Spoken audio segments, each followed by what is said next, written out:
할렐루야. 같이 한번 해볼까요? 왜 고센을 택했는가? 네, 오늘은 이러한 제목을 가지고 이제 벌써 창세기도 거의 다 끝이 나갑니다. 창세기 23번째 시간을 갖도록 하겠습니다. 가을이 갑자기 된 듯한 어떤 그런 느낌이 듭니다. 엊그저께만 해도 열대야 때문에 에어컨, 저는 참 이게 그 열체질이라 에어컨에 선풍기를 끌어안고 자지 않으면 이렇게 잠을 잘 수가 없는데 어제부터죠? 어제부터 굉장히 쌀쌀해지고 그래가지고 참 가을이 돼 가고 있구나. 아니 어쩌면 이미 가을이 됐는데 우리가 늦더위 때문에 가을을 실감하지 못했구나 이런 생각을 합니다. 누군가가 예전에 그 야구 중계를 하는데 그 꼴찌팀한테 우리 제발 가을에도 야구하자라고 하는 이런 피켓을 드는 바람에 우리 소위 야구의 시즌이 끝날 때 이제 포스트 시즌이죠. 이 순위를 가리는 그 포스트 시즌이 되면 항상 우리가 그것을 가을 야구라고 이렇게 칭하기 시작을 해서 뭐 가을 야구 그러면 되게 이제 순위가 정해진 다음에 이제 나머지 1, 2, 3위를 정하는 그러한 단계를 우리가 일컬어서 이야기를 합니다. 뭐 제가 누누이 얘기하지만 저는 뭐 그 야구를 굉장히 좋아하는데 제가 응원하는 팀이 이번에 그 페넌트레이스 정규 시즌 144경기에서 우승을 미리 예약을 했어요. 그래서 매직 넘버가 소멸되어서 이제 뭐 남은 7게임이 남았는데 7게임을 다 져도 우승할 수 있는 그런 상태. 그래서 정규리그 1위를 확정을 딱 지었습니다. 그래서 확정을 딱 짓고 나서 그 다음 경기를 과연 어떻게 할 것이냐가 이제 그 뭐 세간의 관심을 끌고 있는데 제가 지난번에 이제 뭐 잠실에서 또 야구를 했단 말이에요. 그래서 거기를 가볼까 했는데 표를 구하기가 너무 힘들어서 못 갔어요. 그래서 이제 집에서 TV로 봤는데 그냥 그렇단 말이죠. 우승을 목표로 선수들이 달렸을 때는 지더라도 포기하지 않고 끝까지 해보려고 하는 어떤 그런 마음들, 악착 같은 마음으로 이거를 역전하고 뒤집고자 하는 그런 마음들이 분명히 보이지 않는 게 그게 보였단 말이에요. 그런데 이제 이미 우승을 확정짓고 나니까 굳이 잡아야 될 표대가 없다 보니까 이제 나머지는 뭐 개인 기록만 신경을 쓰는 거죠. 그러니까 뭐 여기서 치면 좋고 안 쳐도 그만이고 뭐 우리가 우승하는 데는 전혀 지장이 없고 그러니까 동기부여적인 측면에 있어서 잡아야 될 표대, 잡아야 될 목표가 있는 것과 없는 것은 똑같은 사람이 똑같이 플레이를 하는데 굉장히 다른 경기력을 이렇게 보여주는 것을 우리가 보게 됩니다. 우리들의 삶에도 마찬가지지 않을까 생각을 해요. 오늘 우리가 강양숙 성도님이 드럼을 오늘은 정말 잘 쳤어요. 그죠? 항상 저한테 그런 간증을 합니다. 교회 오는 건 참 좋은데 드럼 치러 오는 날에는 교회를 안 오고 싶다고. 그래서 제가 고민이 너무나 많이 돼요. 교회에 오고 싶어 하는 사람한테 교회를 안 올 구실을 주면 안 되는 거 아닌가? 그러면 차라리 그냥 이제 교회도 등록을 했으니 이제 드럼 그만 치라고 그럴까? 그냥 드럼 교실 그냥 드럼만 배우라고 하고 드럼은 이제 여기서 하는 건 하지 마세요라고 얘기를 할까? 이런 생각을 하기도 했어요. 솔직히 왜 본인이 자꾸 이렇게 부담스러워 하니까. 그런데 말이죠. 우리가 지금 드럼 교실에서 많은 사람들이 드럼을 배우지만 뭔가를 내가 해야 된다라고 하는 목표를 설정해 놓고 드럼을 배우는 사람과 그냥 뭐 내가 70대에 그냥 뭐 내가 지금 남은 노년에 취미로 결이 달라요. 결이 달라요. 그래서 지금 우리 강영성도님 말고 또 한 분이 우리 다른 교회에 섬기시는 우리 저에게 뭐 때마다 일마다 뭐 먹을 것 챙겨주시고 돌봐주시고 하는 그 권사님 한 분이 계세요. 이분도 제가 그랬습니다. 비전을 드려서 거기서 그 교회에서 뭐 메인 예배 때는 못하더라도 수요일이나 이런 거 예배할 때 꼭 반주자로 세워주십사 이렇게 해서 하라고. 근데 이제 이분이 겁이 나는 거죠. 겁이 나가지고 조금만 더 지금 이렇게 밀어놓고 있는 그런 상태입니다. 그래서 제가 날짜를 받아놓고 연습하는 거랑 그냥 연습하는 거랑 다르기 때문에 제발 빨리 겁나더라도 날짜를 좀 받아놓으십시오. 우리 강양성도님 오늘이 9월 넷째 주죠? 10월 넷째 주에 또 하시는 거예요. 이렇게 날짜를 받아놓고 그러니까 붙잡아야 될 표대가 있고 가야 될 방향이 분명한 사람은 명절 때도 나와가지고 깜짝 놀랐어요. 명절 때 왔는데 누가 와 깜짝 놀랐어요. 누가 왔다 간 흔적이 있어요. 봤더니 우리 강성도님 명절 때도 와가지고 연습하시고. 여러분 그런 가치가 없으면 붙잡아야 될 방향을 내가 잃어버리면 굳이 그렇게까지 나와서 할 필요가 있을까요? 그러니까 우리의 삶도 마찬가지입니다. 우리가 여러분 인생을 우리가 살아가는데 도대체 나는 무엇을 위해 어디를 향해 달려가고 있는가? 저는 밤마다 자기 전에 이렇게 딱 침대에 누워서 항상 약간 겁도 나고 그렇습니다. 나는 과연 내가 지금 무엇을 위해서 살아가는가? 또 하루를 내가 맞이했는데 나의 이 끝은 어디인가? 그런 여러 가지 상념에 젖다 보면 덜컥 겁이 나기도 해요.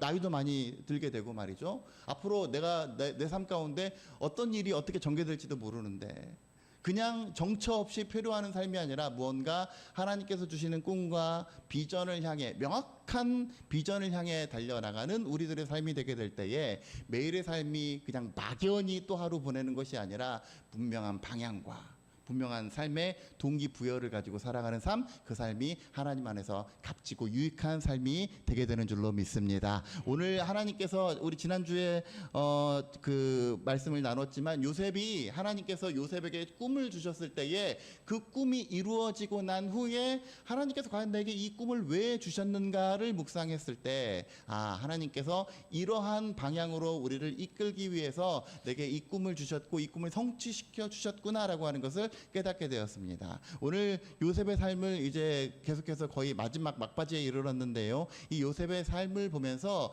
우리의 인생이 어떻게 살아갈 때, 무엇을 추구하면서 살아갈 때에 가장 값진 인생이 될 수가 있는지 오늘 본문의 말씀을 통해서 함께 은혜를 나누도록 하겠습니다. 왜 요셉은 고센 땅을 택했는가, 이러한 그 주제예요. 여러분, 고센 땅, 우리 아까 전에도 성경을 보았지만 이 그 요셉이 자기의 일가, 자기의 그 가솔들을 고센 땅에 머물라 이렇게 얘기했습니다. 창세기 46장 한번 보세요. 46장 28절부터 읽었는데 우리가 27절 한번 보세요. 27절에 보면 애굽에서 요셉이 낳은 아들은 2명이고 그 2명을 포함 야곱의 집 모든 사람으로서 애굽에 이른 자는 토탈 70명이 되었다 그랬어요. 이 70명. 이 70명이 후에 생육하고 번성해서 애굽을 탈출하는 이야기가 이제 출애굽기에서 전개가 됩니다. 이 70명의 이 아브라함의 자손들, 좀 이스라엘의 모태가 되는 이스라엘의 종자들이 어떻게 왜 여기서 이렇게 번성하게 되었는지에 대해서 오늘 이 본문이 해결책을 주고 있습니다. 28절부터 보세요. 야곱이 유다를 요셉에게 미리 보내어 자기를 고센으로 인도하게 하고 다 고센 땅에 이르렀다 그랬어요.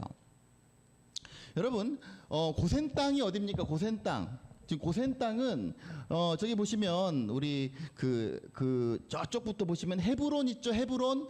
이 헤브론이 어디예요? 야곱의 고향이 헤브론이에요. 지금 야곱이 현재 살고 있는 오랫동안 살았던 곳이 헤브론입니다. 헤브론에서 브엘세바로 내려가죠. 브엘세바로 내려가서 하나님 앞에 예배를 합니다. 거기 46장 1절 한번 보세요. 우리의 성경에 46장 1절 보면 이스라엘이 모든 소유를 이끌고 떠나 어디에 이르렀다? 브엘세바에 이르렀다. 브엘세바에 이르러서 한 일이 뭐냐면 그의 아버지 이삭의 하나님께 희생제사를 드렸다 그랬어요. 왜 여기서 그의 아버지 이삭이 존중하는 하나님께 희생제사를 드렸을까요? 브엘세바가 어떤 곳이었으니까? 이삭이 개척한 곳이잖아요. 이삭이 저쪽에서 기근을 피해서 갔다가 우물 파고 했던 것이 바로 브엘세바 아닙니까? 맹세의 우물, 이제 더 이상 싸우지 말자 했던 곳이 바로 이 브엘세바예요. 그러니까 이삭을 기념할 만한 가장 좋은 곳이 바로 이 브엘세바였습니다. 그래서 이 브엘세바에서 이삭의 하나님 앞에 예배했더니 2절, 그 밤에 하나님이 이상 중에 이스라엘에게 이렇게 나타나셨습니다. 야곱아, 야곱이 이르되 내가 여기 있습니다. 그랬더니 하나님께서 그 계획을 밝히 말씀하시는 거예요. 하나님이 이르시되 나는 하나님이라 네 아버지 이삭의 하나님이니 애굽으로 내려가기를 두려워하지 말라. 그러니까 지난번에 어떻게 했습니까? 이삭에게는 기근이 들었어도 절대로 애굽으로 내려가지 말라 그랬어요. 왜? 이 땅에 머무르는 것이 하나님의 뜻이다. 그런데 이제는 내려가, 내 허락하에 내려가라. 왜? 이것이 하나님의 계획이기 때문에 내려가라 그러는 거예요. 내려가라. 내려가기를 두려워하지 말라. 내가 거기서 너로 큰 민족을 이루게 하리라. 내가 너와 함께 애굽으로 내려가겠고. 여러분, 우리 신앙의 원리 가운데 그 다음이 중요한데, 반드시 너를 인도하여 다시 올라올 것이며 요셉이 그의 손으로 내 눈을 감기리라. 여러분, 46장 4절의 말씀을 우리가 한마디로 표현하면 뭡니까? 하나님께서 뭐 하시겠다는 약속이에요? 임마누엘 하시겠다는 약속이에요. 임마누엘. 여러분, 신약에서도 예수님께서 제자들에게 너희는 가서 모든 민족을 제자로 삼아 아버지와 아들과 성령의 이름으로 세례를 주어라. 가서 제자 삼아라. 하늘과 땅의 모든 권세를 내게 주셨으니 가라. 근데 가고 그냥 무책임하게 보낸 것이 아니에요. 볼지어다 내가 세상 끝날까지 너희와 항상 함께 있으리라. 이게 뭐예요? 임마누엘이에요. 임마누엘. 그러니까 하나님께서는 우리의 삶을 인도하셨을 때 너 이제 갔다 와. 나 없어도 되지. 이게 아니에요. 항상 보내시고 나서 하신 약속이 뭐예요? 임마누엘. 내가 너와 함께 하겠다. 그러므로 사랑하는 성도 여러분, 여러분들이 믿음의 지경을 걸어나갈 때 때때로 사망의 음침한 골짜기를 다닐지라도 때때로 꽃길을 걸을지라도 그 어느 곳에 가든지 항상 하나님께서 나와 동행하시기를 바라고 원하고 간절히 구하는 마음으로 주님과 동행하며 나아가는 저와 여러분들 되시기를 주의 이름으로 간절히 축원합니다. 이게 신앙의 원리예요. 신앙의 원리. 내가 너와 함께 애굽으로 내려가겠고 반드시 너를 인도하여 다시 올라올 것이다. 그래서 헤브론에서 브엘세바로 간 다음에 브엘세바에서 어떻게 해요? 담대함으로 어디로 갑니까? 고센 땅으로 가는 거예요. 애굽 땅에 갔는데 야곱이 이제 다시 28절로 넘어가 보면 야곱이 유다를 요셉에게 미리 보내어 자기를 고센으로 인도하게 하고 다 고센 땅에 이르렀다 그랬습니다.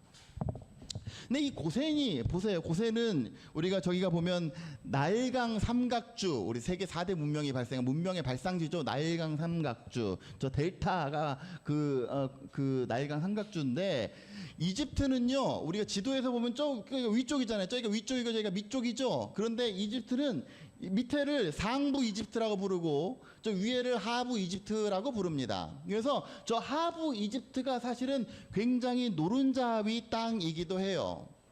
그래서 저기가 굉장히 비옥한, 왜 비옥한지는 이제 조금 이따가 할 텐데 비옥한 지대였고, 그래서 우리가 문명의 발상지 비옥한 초승달 지대와 마찬가지로 저 델타 지역도 굉장히 비옥한 지역이에요. 근데 저곳에는 우리가 뭐 지도에도 표현이 되어 있지만 지금 색감이 좀 그러네요. 저기는 연두색으로 돼 있죠. 그 연두색 옆에는 약간의 뭐 누리끼리한 색으로 돼 있지만 우리가 실제로 가보면 저 연두색을 제외한 나머지 부분은 다 사막이라고 보면 돼요. 마른 땅. 그리고 저곳은 약간의 풀이 나 있고 좀 푸릇푸릇한 그러한 땅들. 저 델타 지역은 굉장히 많이 푸릇푸릇한 그러한 지역들이라고 보면 됩니다. 저곳으로 인도를 한 거예요. 그 요셉이 우리 일가를 저곳으로 이주시키면 되겠다. 근데 그 당시에 왕조가 저기 보면 룩소스도 있고 뭐 이렇게 돼 있단 말이에요. 저기에 수도가 있는 경우도 있었고, 지금 요셉의 경우는 저기 카이로 위 옆에 있는 헬리오폴리스 옆에 있는 이러한 동네에 지근거리에 지금 왕궁의 수도가 있었을 것이다라고 문헌학자들이 이렇게 추정을 하는데, 어쨌든 요셉이 애굽의 국무총리가 되었다면, 그리고 여러분들이 예를 들어서 요셉의 입장에 대해서 국무총리가 되었다면 여러분들은 자기의 사랑하는 가족을 어디로 이끌겠습니까? 당연히 왕궁으로 이끌겠죠. 좋은 옷 입히고 좋은 차 태워서 좋은 집에서 이제부터 고생 끝. 그냥 행복하게 누리고 살아. 재산이 없어요? 일 못 하려고 일을 해. 목축 가나안에서 했던 거 뭐 하려고 해. 다 하청 주고 그냥 좋은 도시에서 살아. 이렇게 해도 되는데 지금 요셉은 야곱의 일가를 고센 땅에 정착시키고자 했습니다. 그 이유가 무엇인가? 그 이유가 첫 번째 이 고센 땅은 분리된 곳이에요. 분리된 곳. 거기 한번 보세요. 46장 맨 마지막 절 34절. 당신들은 우리가 목축하는 자들이니 다 그 어렸을 때부터 지금까지 목축하는 자들이어서 우리와 우리 선조가 다 그러했습니다. 그래서 우리도 목축을 해야 됩니다. 라고 이야기를 했는데 지금 그 당시에 애굽에 팽배했던 어떤 그런 그 문화적인 흐름은 뭐예요? 다 목축을 가증히 여겼다. 목축을 가증히 여겼다. 이 가증히 여겼다라고 하는 말은 좀 어폐가 있습니다. 이게 막 목축하는 사람을 경멸했다 그런 의미는 아니지만 우리가 직업군으로 나누어서 봤을 때 목축을 선호하는 직업은 아니었다. 이렇게 이야기를 할 수가 있어요. 그러니까 이해가 안 되는 거죠. 애굽의 1인지하 만인지상의 자리에 올랐는데 자기 일가 친척을 사람들이 별로 선호하지 않는 직업, 뭐 우리 오늘 문자 그대로 표현하면 다 가증히 여기는 그런 직업을 굳이 여기 와서 하게 할 어떤 이유가 있었겠느냐 말이에요. 근데 여러분 우리가 그거를 생각해야 됩니다. 요셉이 만약에 그 이들을 왕궁으로 데리고 와서 왕궁 도성에서 호의호식하게 하고 살게 했다라고 했을 때에 어떤 일이 벌어지겠습니까? 지금 애굽에는요 지금 하나님께서 예전에 이삭의 일행을 애굽으로 내려가지 말라, 또 그들과 섞이지 말아라라고 했던 이유, 또 특별히 가나안의 사람들과도 섞이지 말라라고 했던 이유는 인종의 문제가 아니라 문화의 문제, 종교의 문제 때문에 그렇습니다. 이 당시에 우리가 지금 뭐 태양신 뭐 이런 걸 뭐 바알 이런 거 제일 융성하게 이게 번성했던 곳이 바로 이집트예요, 이집트. 그래서 뭐 여러분들 뭐 이집트를 다루는 어떤 영화들 이런 것들 보면 뭐 다 아시겠지만 그런 문화들이 팽배해 있는 곳이기 때문에 도성에서 그들과 함께 섞여 살면서 그들의 문화적 양식, 그들의 삶의 패턴을 답습하고 함께 어우러져 가면서 살아간다. 그랬을 때 오는 패단은 뭐예요? 종교적인 혼란이 오는 거예요. 유일신 하나님을 믿는 그들에게 있어서 이 일은 굉장히 치명적인 일이 됩니다. 그렇기 때문에 그들을 단순히 그냥 분리하는 것이 아니라 구별된 자로 살아가게 하기 위해서 이 애굽 땅에서 고센에 들어가게 하는 거예요. 그래 보세요. 예를 들어서 이 요셉이 지금 이방인으로서 거기서 정치적인 매우 강력한 영향력을 끼치는데 다 요셉을 좋아할까요? 다 요셉을 뭐 물론 성경에서는 지난번에 만장일치라고 얘기는 했지만 다 요셉을 좋아하지는 않았을 겁니다. 그런데 그의 일가 친척까지 왔다라고 했을 때는 굉장히 정치적인 표적이 되었을 것인데 왕조차도 긴장을 할 만한 그러한 것이었는데 이 애굽 왕 바로를 아련하면서 우리는요 중앙정부에는 우리 관여하지 않겠습니다. 지방으로 가겠습니다. 우리 그냥 한 켠에 방 하나 떼어 주셔서 거기서 살게 해 주십시오라고 하는 의미, 그것이 바로 이 고센이었습니다. 고센은 우리가 누리고 살다 보면 이제 뭐 우리도 누려도 되겠지, 이제 예전 본분 다 버리고 그냥 세상 가운데서 똑같이 살아도 되겠지 라고 생각하는 것을 타파하는 곳, 그곳이 고센이에요. 왜? 야곱이 아들 잘 두어서 이 아들이 국무총리가 돼서 아들 잘 둔 덕분에 이 애굽 땅에 와서 호강할 수도 있었는데 굳이 고센 가서 똑같이 목축하고 똑같이 그들이 가증히 여기는, 그래서 그들이 서로 접촉하기를 싫어하는 그런 삶을 살아야 했던 그 이유는 바로 뭐예요? 이스라엘 백성은 이스라엘 백성답게, 그래서 훗날에 다시금 가나안에 돌아갔을 때도 나 예전에 누렸던 그거 예전에 신들 섬겼던 그 습관 돌아갈래, 이게 아니라 자연히 그들은 하나님의 은혜 가운데 목축하고 경작하고 그러한 삶의 패턴으로 살게 하기 위해서 고센 땅을 택했던 겁니다. 여러분 우리들의 삶 가운데도 이런 고센 의식이 있어야 되지 않겠습니까? 세상 가운데 분명히 살아갈 수밖에 없고 주일에는 우리가 교회 나오지만 한 주간 세상 가운데 살 때에는 우리가 저들과 섞여 살아야 되는 거예요. 섞여 살지만 구별된 삶, 함께 살지만 거룩함으로 구별된 성도의 삶이 있게 될 때에 그 삶을 하나님께서 기뻐 받아주시는 줄로 믿습니다. 에이, 내 삶의 필드가 뭐 세상 사람이니 세상 사람들과 똑같이 살다가 주일에는 주님 내 마음 아시죠? 내가 안 하려고 한 것이 아니라 우리 직장의 문화가 이러하니, 내가 교류하는 사람들의 문화가 이러하니 어쩔 수 없습니다. 바라기는 저와 여러분들이 정말 하나님의 특별한 은혜를 누리기를 원하신다면 우리의 삶도 그냥 쉽게 가는 그러한 길 말고 특별하게 분리되고 구별된 자 되어서 세상 사람들이 저 사람은 참 회식 자리에는 함께 어울리기는 싫은 사람이다 라고 손가락질 할지언정 거룩함으로 구별된 저와 여러분들의 삶이 되어지시기를 주의 이름으로 간절히 축원합니다. 두 번째로 왜 고센 땅을 요셉이 택했겠는가? 이 고센 땅은 아까 전에도 보았듯이 굉장히 비옥한 곳이었습니다. 그래서 어떻게 보면 핫플레이스 노른자위와도 같은 곳이 고센 땅이었어요. 조금 전에도 얘기했지만 애굽 사람들은 비록 목축을 등한시 여겼지만 이 지금 남은 5년의 그 흉년을 피하기에 가장 적합한 곳이 바로 이 고센 땅이었어요.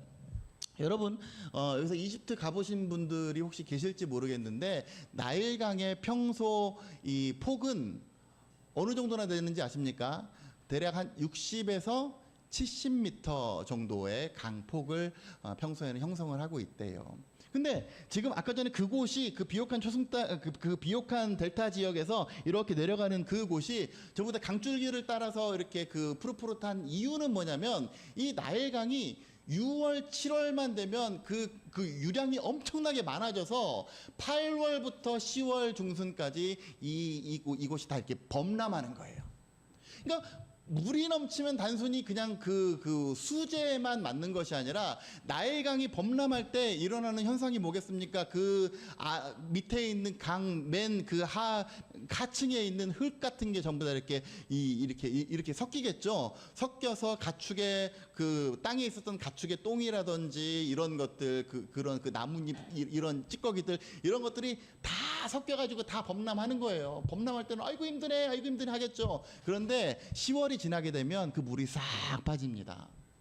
그래서 그 토양은 뭐만 남아요? 영양분만 남는 거예요. 그래서 이곳에 10월 이후에 이곳의 토양의 색깔은 시커먼 검은색이래요. 검은색이 죽은 색이 아니라 토양이 양분이 많아가지고 그래서 이 검은색을 띠고 있는 곳 이곳이 바로 이 고센 땅, 이 나일강 그 비옥한 곳이 바로 그곳이에요. 뭐라고 했습니까? 46장 45장 한번 보세요. 45장 10절. 그러니까 요셉이 야곱의 그러니까 가나안에 있는 이 야곱을 데리고 오라라고 했을 때에 형들에게 이러한 플랜을 미리 먼저 얘기를 해준 거예요. 45장 10절.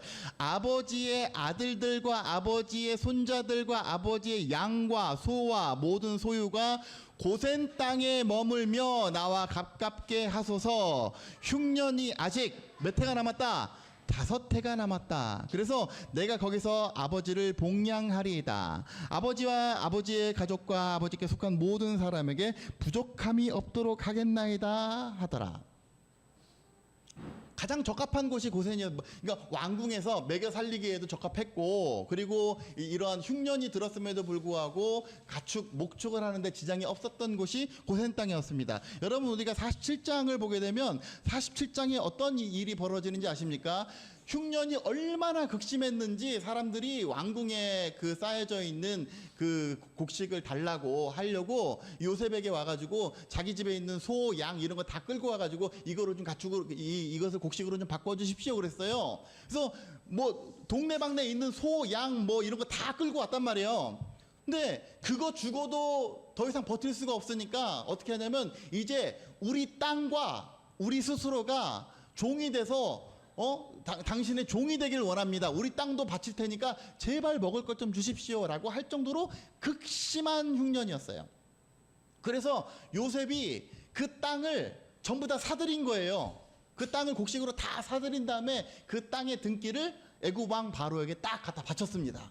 그러니까 바로는 그냥 졸지에 땅 부자가 된 거죠. 그런데 그 당시에 땅을 안 뺏겼던 사람들은 어떤 사람들이냐면 이 이방신을 그 제사하는 제사장들은 왕의 녹봉을 받았기 때문에 굳이 이렇게 먹을 걸 걱정할 필요가 없었던 사람들이었던 것 같아요. 그래서 이렇게 땅을 매매하지 않아도 될 정도여서 그들의 땅은 국가로 귀속되지 않았고, 또 유독 이 고센 땅, 야곱이 머물렀던 이 고센 땅은 국가로 귀속되지 않고 그들이 누릴 수 있는 그런 땅이 되었습니다. 그러니까 하나님께서 요셉에게 주신 지혜를 통해서 얻게 된 이 고센 땅은 여러 가지로 굉장히 이들에게 유익한 곳이 되었던 것을 보게 됩니다. 이게 전부 다 누가 안배한 겁니까? 하나님께서 미리 보내심을 통해서 환난 가운데도 내버려 두지 아니하시고 먹을 것과 입을 것을 챙겨주시는 그 하나님의 은혜를 통해서 그 요셉의 일가, 이 야곱의 가족들이 하나님 안에서 아름다운 은혜를 누리게 된 것을 보게 됩니다. 바라기는 저와 여러분들의 가정 가운데도 한 사람, 기도하는 한 사람의 지혜와 또 하나님의 특별하신 배려를 통해서 그 한 사람의 기도로 말미암아, 그 한 사람의 신앙으로 말미암아 우리 가정이 어려움 가운데서도 형통케 되는 은혜를 누리게 되는 저와 여러분들의 삶이 되어지시기를 주의 이름으로 간절히 축원합니다. 그런데 정말로 고센 땅을 택한 이유는 단순히 이런 것 때문에 그런 건 아니에요. 요셉이 정말로 고센 땅을 택한 이유는 물론 노른자이기 때문에 그렇고 그들과 분리되기 위해서이기 때문에 그렇고 다 좋아요. 그런데 정말로 요셉이 꾀하고자 했던 것은 다른 데 있습니다. 성경 창세기 50장 보세요. 50장 24절 한번 보세요. 50장 24절. 이 요셉이 형제들 앞에서 먼저 죽은 110세, 올해는 요새는 100세 시대, 그래서 100세만 살아도 굉장히 장수하는 거지만 이 당시에는 110세에 죽으면 좀 일찍 죽는 거였어요. 그래서 형들이 아직 살아 있었는데 요셉이 그의 형제들에게 이르되 나는 죽을 것이나 하나님이 당신들을 돌보시고 당신들을 이 땅에서 인도하여 내사 아브라함과 이삭과 야곱에게 맹세하신 땅에 이르게 하시리라 라고 하는 것을 형들에게 밝힙니다. 이건 뭘 의미하는 거예요? 요셉은 하나님의 계획을 분명히 알고 있었어요. 하나님께서 지금 이 기근이라는 이 흉년이라는 이 상황 때문에 이 요셉의 일가들이 지금 애굽 땅에 들어와서 정착하게 됐는데 여기가 좋사오니 초막셋을 짓고 여기서 우리 안주하고 삽시다. 이것이 아니라 고센 땅은 언제든지 떠날 준비가 되어 있는 곳, 이것이 고센 땅이었어요.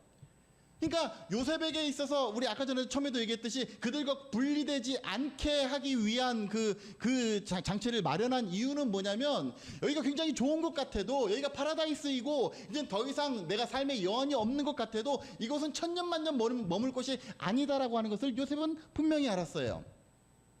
고센 의식. 제가 이거 할 때마다 항상 여행 얘기하지 않습니까? 여행 가면 좋은 호텔 얼마나 많이 있어요. 그죠? 거기서 다 누리고 싶고 말이죠. 그러고 싶은데 거기는 거기 있는 거 천년만년 내가 다 누릴 수 없어요. 왜? 시간 되면 체크아웃하고 다시 돌아가야 돼. 예? 돌아갈 본향이 있어요. 거기 있는 건 아무리 좋더라도 내가 여기서 계속 누리고 그럴 수 없어요. 정해진 기한이 있으면 다 체크아웃하고 다 자기가 챙겨야 될 거 다 챙겨가지고 가야 돼요. 그게 바로 고센의 의식입니다. 아까 전에 지도를 보았죠. 이 고센 땅은 다르게 표현하면 애굽 땅의 이스라엘의 입장에서 봤을 때는 애굽 땅의 초입과 마찬가지예요. 그래서 저곳에서 실제로 출애굽의 역사가 일어날 때에 애굽 왕 바로의 추격을 비교적 쉽게 물리칠 수 있었던 이유는 뭐냐면 애굽 기슭수가 상부 이집트로 내려가지 않고 애굽에 바로 초입에 있었기 때문에 그래서 빠져나오기 쉬웠던 거예요.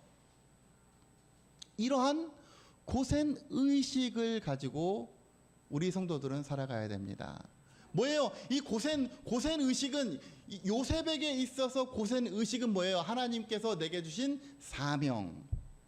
내게 주신 사명은 그냥 단순히 해와 달과 11별이 절해서 내가 여기서 이 땅 가운데서 잘 먹고 잘 살고 1인지상 만인지 1인지야 만인지상의 지위를 누리면서 그냥 여기서 떵떵거리고 잘 먹고 잘 살았답니다. 이걸로 끝나는 것이 아니라 이후에 있는 계속될 하나님의 비전의 방향을 향해서 그 비전을 붙들고 나아가는 것, 이것이 구센의식입니다.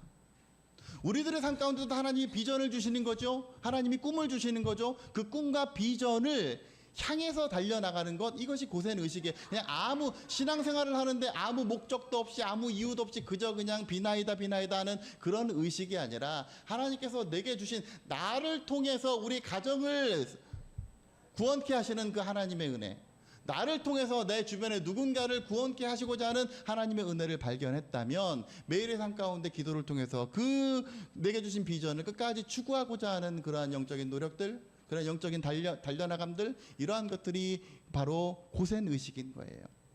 그거 없이 그냥 오늘의 안녕, 우리 자녀의 건강, 여러분들 기도 제목 내시라 그러면 뭘 내야 될지 모르시는 분들 많이 계시죠. 뭐 나라와 민족의 평화, 다 좋은데 뭐 세계 평화 좋아요.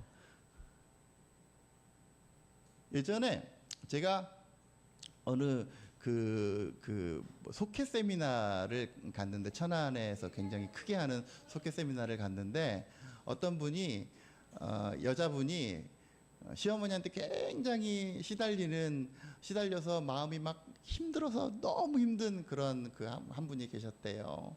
그래서 이분한테 같이 기도해 드릴 터이니 기도의 제목을 내라 그랬더니 뭐 나라와 민족을 위해서 기도하고 교회가 잘 되길 위해서 기도하고 뭐 우리 가족 건강하게 하기.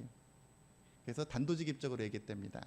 그거 말고 진짜로 바라는 거, 진짜로 지금 시어머니 미워 죽겠는데 그거 해결해야 되는데 자꾸 그거 말고 그냥 뭐 너의 다리 긁는 그런 거. 그 왜 그러냐면 정말 내가 구체적으로 뭔가를 바라고 원하고 간절하게 기도하는 그런 시간들이 없었기 때문에 그래요. 여러분들 제가 지금 종이 한 장 나눠드리고 기도의 제목 내십시오 그러면 여러분들 내고 싶은 기도의 제목들이 뭡니까? 그 기도의 제목이 평소에 내가 추구하고 나아가는 그런 비전인 거예요. 근데 그게 없다 보니까 그냥 가족들 건강하고 평안하고 그냥 잘 먹고 잘 살고 여기에만 머무르게 되는 겁니다. 우리 금주의 한 구절 있죠? 금주의 한 구절 한번 보겠습니다. 금주의 한 구절 다 같이 시작. 내가 달려갈 길과 주의 뜻을 받은 사명 곧 하나님의 은혜의 복음을 증언하는 일을 마치려 하매 나의 생명조차 조금도 귀한 것으로 여기지 아니하노라. 네, 사도 바울이 신약 성경에 보면 사도 바울이 이제 여기저기 전도를 하다가 마침내 이제 예루살렘에 가가지고 사람들한테 잡혀야 되는 신세가 예수님이랑 좀 비슷하죠. 여러 가지 모함을 받고 이렇게 그 해명을 해야 되는 그런 상황에 놓였어요.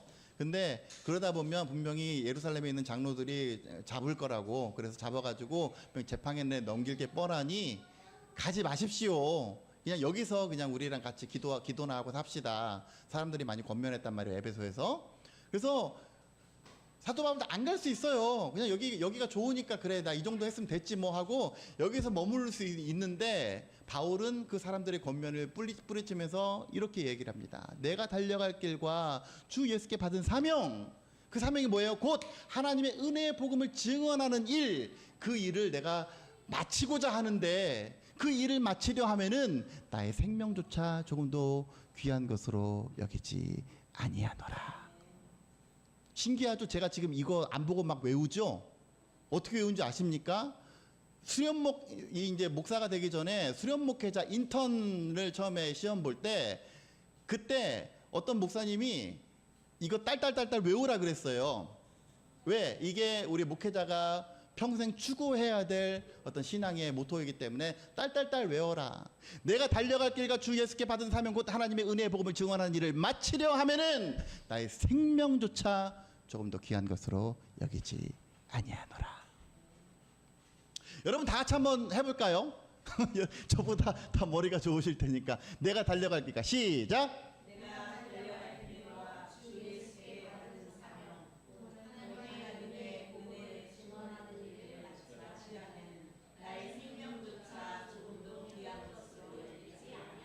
예, 오늘 점심 메뉴 비빔밥이죠? 비빔밥인데 이거 다 외운 사람 특별히 계란 후라이 2개 드리겠습니다. 내가 달려갈 기가 저 보시고 제 눈을 보시고 시작.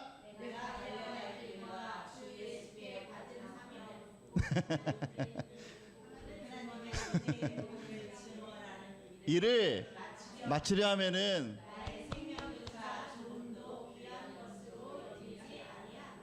이게 사도 바울을 이끌었던 움직였던 원동력입니다. 분명히 나아가야 될 비전을 알고 있었던 사람. 요셉이 요셉된 이유는 뭐냐면 요셉이 해야 될 사명이 무엇인지 분명히 알았어요. 이 땅 가운데 데리고 와서 그냥 여기서 그냥 떵떵거리고 이제 우리 안분지족하고 삽시다 이것이 아니라 하나님의 꿈과 하나님의 비전을 분명히 알았기 때문에 그래서 택한 곳이 고센이었고 언제든지 떠날 채비를 하고 이 땅 가운데서 살되 이 땅 가운데서 플레이하되 언제든지 떠날 채비 언제든지 하나님께서 원하시는 곳 약속의 땅으로 갈 준비를 하면서 구별되는 삶을 살 것을 당부하고자 고센 땅에 머무르게 했습니다. 바라기는 사랑하는 성도 여러분, 우리 이 땅 가운데 세상에 섞여 살 때에도 물론 세상 사람들과 똑같은 환경 가운데 살죠. 그러나 그리스도인으로서 구별된 삶, 특별히 우리가 추구해야 될 신앙의 모토가 그냥 이 땅 가운데서 잘 먹고 잘 사는 것이 아니라 하나님 나를 통해서 하실 일이 무엇인지를 기민하게 힘써서 요셉이 그러했듯이 하나님의 주신 표대를 향해서 나아갈 고센 의식을 가지고 내게 주신 사명을 마치려 하면은 나의 생명조차 조금 더 여기지 조금 더 귀한 것으로 여기지 아니하였던 사도 바울처럼 우리도 나를 도구 삼아서 쓰실 하나님의 그 사역을 기대하면서 주님의 역사에 이바지할 수 있는 우리의 삶이 되었으면 좋겠습니다. 그래서 훗날 하나님 앞에 나아가 결산했을 때에 착하고 충성된 종아 일컬음 받고 하늘의 상급을 무한히 누릴 수 있는 저와 여러분들의 삶이 되어지시기를 주의 이름으로 간절히 축원합니다.